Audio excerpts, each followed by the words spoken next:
നമസ്കാരം. ന്യൂസ് കേരള പ്രധാന വാർത്തകളുമായി സി കെ നാസർ കാഞ്ഞങ്ങാട്. മന്ത്രി പി രാജീവ് അടക്കമുള്ള 4 അംഗ സംഘത്തിന് അമേരിക്കൻ സന്ദർശനത്തിന് അനുമതി നിഷേധിച്ച് കേന്ദ്ര സർക്കാർ. ഈ മാസം 28 മുതൽ ഏപ്രിൽ 1 വരെയുള്ള യാത്രക്കാണ് അനുമതി നിഷേധിച്ചത്.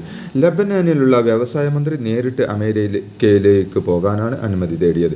എന്നാൽ കാരണം അറിയിച്ചിരുന്നില്ല. പരിപാടി മന്ത്രിതലത്തിലുള്ളവർ പങ്കെടുക്കേണ്ടതില്ലെന്ന് വിദേശകാര്യ മന്ത്രാലയം നിലപാടെടുത്തതായാണ് വിവരം.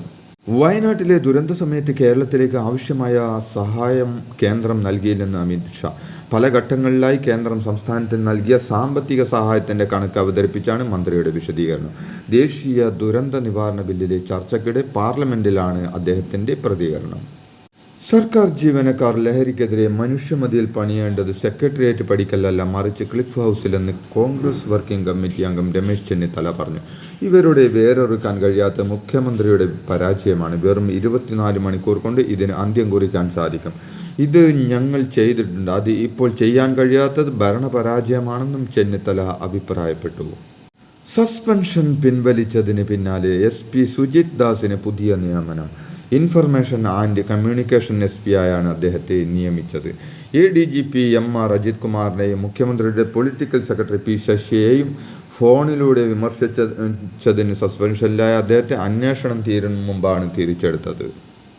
പൊതുസ്ഥലങ്ങളിലെ പ്രചാരണ ബോർഡുകൾക്ക് ഹൈക്കോടതി ഏർപ്പെടുത്തിയ വിലക്ക് മറികടക്കാൻ ചട്ടഭേദഗതിക്ക് ഒരുങ്ങി സർക്കാർ. നിയമവിധേയമായ സാമഗ്രികൾ ഉപയോഗിച്ച് ഹൈക്കോടതി വിധിയുടെ അന്തസത്ത കൂടി ഉൾക്കൊണ്ടുകൊണ്ട് ബോർഡുകൾ വെക്കാൻ നിയമ ഭേദഗതി പരിഗണനയിലാണെന്ന് മന്ത്രി MB രാജേഷ് നിയമസഭയിൽ പറഞ്ഞു. സ്വകാര്യ സർവകലാശാല ബില്ല് നിയമസഭ പാസാക്കി. സർക്കാർ നിയന്ത്രണം സർവകലാശാലകളിൽ ഉറപ്പാക്കുമെന്നും ഇടതു സർക്കാരിൻ്റെ പുതുകാൽവയ്പാണിതെന്നും ഉന്നത വിദ്യാഭ്യാസ മന്ത്രി R ബിന്ദു പറഞ്ഞു. സ്വകാര്യ സർവകലാശാലകൾ ഉന്നത വിദ്യാഭ്യാസ മേഖലയിൽ കച്ചവടത്തിന് ഇടയാക്കുമെന്ന് പ്രതിപക്ഷം വിമർശിച്ചു.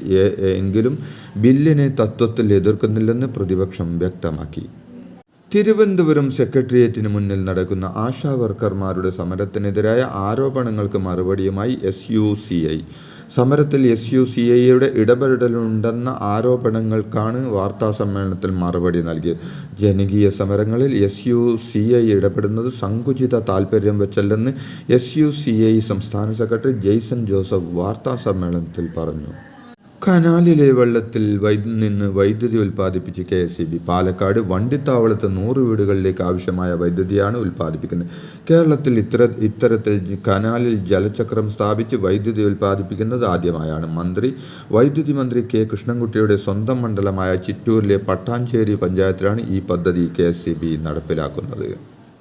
വാളയാറിൽ മരിച്ച പെൺകുട്ടികളുടെ മാതാപിതാക്കൾക്ക് സമൻസ് അയച്ച CBI കോടതി. അടുത്ത മാസം 25-ന് കൊച്ചിയിലെ CBI കോടതിയിൽ ഹാജരാകാനാണ് മാതാപിതാക്കൾക്ക് നിർദ്ദേശം നൽകിയിരിക്കുന്ന 6 കുറ്റപത്രങ്ങളിൽ ഇരുവരെയും CBI പ്രതി ചേർത്തിരുന്നു.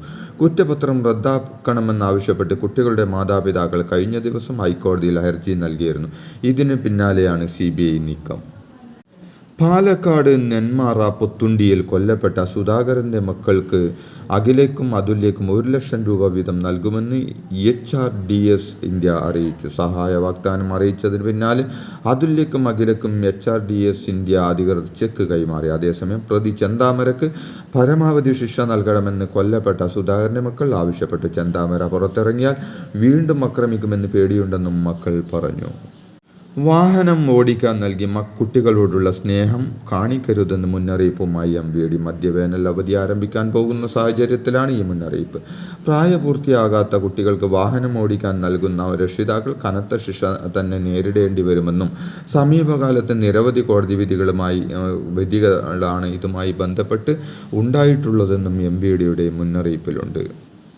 ബില്ലുകളിൽ തീരുമാനമെടുക്കാത്തതിൽ ഗവർണർക്കും രാഷ്ട്രപതിക്കുമെതിരെ കേരളം നൽകിയ ഹർജി സുപ്രീം കോടതി ഇന്ന് പരിഗണിക്കും. ചീഫ് ജസ്റ്റിസ് സഞ്ജയ് ഖന്ന അധ്യക്ഷനായ ബെഞ്ചാണ് ഹർജി പരിഗണിക്കുന്നത്. അനുമതി നിഷേധിച്ച ബില്ലുകളിൽ രാഷ്ട്രപതിയും ഗവർണറും രേഖപ്പെടുത്തിയ എന്താണെന്ന് പരിശോധിക്കണമെന്നും ഹർജിയിൽ ആവശ്യപ്പെട്ടിരുന്നു. കേരള സർക്കാരും TP രാമകൃഷ്ണൻ MLAയുമാണ് ഹർജി നൽകിയത്. വടക്കാഞ്ചേരിയിൽ ലഹരി ഇടപാട് നടത്തുന്നതിനിടെ പിടികൂടാൻ ശ്രമിച്ച പോലീസുകാരനെ കൊലപ്പെടുത്താൻ ശ്രമം. വടക്കാഞ്ചേരി പോലീസ് സ്റ്റേഷനിലെ ASI ഉവൈസിനെയാണ് കാറിടിച്ച് കൊലപ്പെടുത്താൻ ശ്രമിച്ച സംഭവത്തിൽ പ്രതി പിടിയിലായി. കൂടെയുള്ള പോലീസുകാർ ചാടിമാറിയതിനാൽ മറ്റ് അപകടമുണ്ടായില്ല. സംഭവത്തിൽ പോലീസ് അന്വേഷണം ആരംഭിച്ചു. തലസ്ഥാനത്തെ IB ഉദ്യോഗസ്ഥയുടെ മരണത്തിൽ ദുരൂഹത ആരോപിച്ച് കുടുംബം വിശദമായ അന്വേഷണം വേണമെന്നാണ് ആവശ്യം. തിരുവനന്തപുരം വിമാനത്താവളത്തിലെ IB ഉദ്യോഗസ്ഥ മേഘയെ ഇന്നലെയാണ് മരിച്ച നിലയിൽ കണ്ടെത്തിയ ഇമിഗ്രേഷൻ വിഭാഗത്തിലെ ഉദ്യോഗസ്ഥയായിരുന്നു മേഘ. തിരുവനന്തപുരത്തെ IB ഉദ്യോഗസ്ഥയുടെ ആത്മഹത്യയുമായി ബന്ധപ്പെട്ട് നിർണായക കണ്ടെത്തലുമായി പോലീസ്. മേഘ IBയിലെ ജോലിക്കാരനായ യുവാവുമായി അടുപ്പത്തിലായിരുന്നുവെന്നും യുവാവ് ബന്ധത്തിൽ നിന്നും പിന്മാറിയിരുന്നുവെന്നും അതിൻ്റെ മനോവിഷമത്തിൽ മേഘ ആത്മഹത്യ ചെയ്തുവെന്നുമാണ് പോലീസിൻ്റെ നിഗമനം. മേഘയുടെ മരണത്തിൽ ദുരൂഹത ആരോപിച്ച് കുടുംബം രംഗത്തെത്തിയിരുന്നു. ഇതിന് പിന്നാലെയാണ് മരണത്തിൽ പോലീസിൻ്റെ നിഗമനം പുറത്തുവന്നത്. 16-കാരിയെ മദ്യം നൽകി ബലാത്സംഗം ചെയ്ത കേസിലെ പ്രതിയായ അഭിഭാഷകനെ പിടികൂടാതെ പോലീസ്. കേസിലെ ഒന്നാം പ്രതിയായ ഹൈക്കോടതി അഭിഭാഷകൻ നൌഷാദിൻ്റെ മുൻകൂർ ജാമ്യ ഹർജി ഹൈക്കോടതി തള്ളിയിട്ടും പോലീസ് ഇയാളെ പിടികൂടിയിട്ടില്ല. ഒളിവിൽ പോയ പ്രതിക്ക് വേണ്ടിയുള്ള തിരച്ചിൽ നടക്കുകയാണെന്നും ശക്തമായ തെളിവുകൾ ഹാജരാക്കിയതുകൊണ്ടാണ് കോടതി ജാമ്യം തള്ളിയതെന്നുമാണ് പോലീസിൻ്റെ വിശദീകരണം. 2023 ജൂൺ 10 കോഴഞ്ചേരിയിലെ ബാർ ഹോട്ടലിൽ വെച്ച് നൌഷാദ് പെൺകുട്ടിയെ ക്രൂരമായി പീഡിപ്പിച്ചത്. കുട്ടിയുടെ മാതാപിതാക്കളുടെ വിവാഹമോചന കേസ് കൈകാര്യം ചെയ്ത അഭിഭാഷകനായിരുന്നു ഇയാൾ. കുട്ടിയുടെ പിതാവിൻ്റെ സഹോദരിയാണ് പണം വാങ്ങി പീഡനത്തിന് ഒത്താശ ചെയ്തത്. ഇവരെ മാസങ്ങൾക്ക് മുമ്പ് അറസ്റ്റ് ചെയ്തിരുന്നു. ജനപ്രതിനിധികൾക്കും പോലീസിനും മറ്റ് സേനാംഗങ്ങൾക്കും നൽകുന്ന സല്യൂട്ട് നിർത്തിവെക്കണമെന്നാവശ്യപ്പെട്ടുള്ള വിൻസെൻ്റ് MLAയുടെ സബ്മിഷന് അനുമതി നിഷേധിച്ചു. സല്യൂട്ട് കിട്ടുന്നതോടെ തങ്ങൾ വല്ലാത്ത അധികാര കേന്ദ്രമാണെന്ന തോന്നൽ ജനപ്രതിനിധികളിൽ ഉണ്ടാക്കുന്നുവെന്ന് ചൂണ്ടിക്കാട്ടിയായിരുന്നു സബ്മിഷൻ നൽകിയത്. 37 സബ്മിഷൻ ഇന്നലെ ഉണ്ടായിട്ടും വിൻസെൻ്റ് നൽകിയ നോട്ടീസ് അനുവദിച്ചില്ല. സംസ്ഥാനത്ത് 2 ദിവസം ഉയർന്ന താപനില മുന്നറിയിപ്പ് പ്രഖ്യാപിച്ചു. ഇതിൻ്റെ ഭാഗമായി 9 ജില്ലകളിൽ യെല്ലോ അലർട്ടും പ്രഖ്യാപിച്ചു. കൊല്ലം, ആലപ്പുഴ, കോട്ടയം, തൃശൂർ, പാലക്കാട്, മലപ്പുറം, കോഴിക്കോട്, കണ്ണൂർ, കാസർഗോഡ് ജില്ലകളിലാണ് മഞ്ഞ അലർട്ട് പ്രഖ്യാപിച്ചിരിക്കുന്നത്. നെന്മാറ ഇരട്ടക്കൊലപാതക കേസിൽ അന്വേഷണ സംഘം ആലത്തൂർ കോടതിയിൽ കുറ്റപത്രം സമർപ്പിച്ചു. 480 പേജുള്ള കുറ്റപത്രമാണ് സമർപ്പിച്ചത്. ദൃക്സാക്ഷിയുടെ മൊഴിയും DNA പരിശോധനാ ഫലവുമാണ് കേസിൽ ഏറെ നിർണായകമായത്. കളമശ്ശേരി പോളിടെക്നിക് കഞ്ചാവ് കേസിൽ ഒന്നാം പ്രതി ആകാശിന് ജാമ്യം അനുവദിക്കാനാവില്ലെന്ന് ഹൈക്കോടതി. ആകാശിന് ജയിലിൽ പരീക്ഷ എഴുതാമെന്നും കോടതി പറഞ്ഞു. കഞ്ചാവുമായി പിടിയിലായ ആകാശ് റിമാൻഡിലാണുള്ളത്. പോളിടെക്നിക്കിലെ ഫൈനൽ ഇയർ വിദ്യാർത്ഥിയാണ് ആകാശ്. പരീക്ഷ നടക്കുന്ന സമയമാണ്.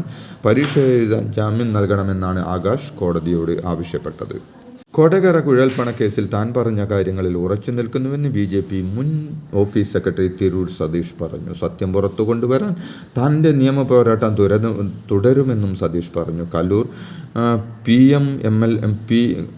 MP MLA കോടതിയിൽ ED സമർപ്പിച്ച കുറ്റപത്രം പുറത്തു വന്നതിന് ശേഷമായിരുന്നു പ്രതികരണം. വാഹന അപകടക്കേസിൽ റെക്കോർഡ് നഷ്ടപരിഹാരത്തുക വിധിച്ചു കേരള ഹൈക്കോടതി. 2013 പത്തനംതിട്ടയിലുണ്ടായ അപകടത്തിൽ നഴ്സും അച്ഛനും മരിച്ച കേസിൽ 6.5 കോടി രൂപയാണ് നഷ്ടപരിഹാരം വിധിച്ചത്. ഇതോടെ ഇന്നത്തെ പ്രധാന വാർത്തകൾ സമാപിച്ചു. നന്ദി, നമസ്കാരം.